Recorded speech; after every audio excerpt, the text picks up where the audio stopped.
રાજકોટથી જ 140 કિલો ચાંદી ચોરીના કેસમાં મુખ્ય સૂત્રધારની ધરપકડ। ચાંદી ચોરીના મુખ્ય સૂત્રધારની મધ્યપ્રદેશથી ધરપકડ કરાઈ છે। મુખ્ય સૂત્રધાર રતનસિંહની પોલીસે ધરપકડ કરી।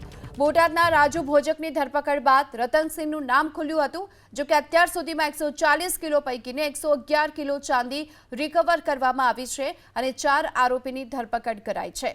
રાજુ ભોજક, રતનસિંહ, મુકેશ પ્રજાપતિ અને પ્રદીપ પ્રજાપતિએ સાથે મળી અને આ ચોરીનો પ્લાન ઘડ્યો હતો।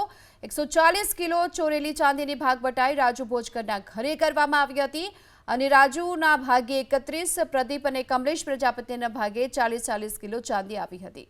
રાજુ ભોજક, રતનસિંહ, મુકેશ પ્રજાપતિ અને પ્રદીપ પ્રજાપતિએ સાથે મળી અને આ ચોરીનો પ્લાન ઘડ્યો હતો। 140 કિલો ચોરેલી ચાંદીની ભાગબટાઈ રાજુ ભોજકરના ઘરે કરવામાં આવી હતી અને રાજુના ભાગે 31, પ્રદીપ અને કમલેશ પ્રજાપતિના ભાગે 40 કિલો ચાંદી આવી હતી।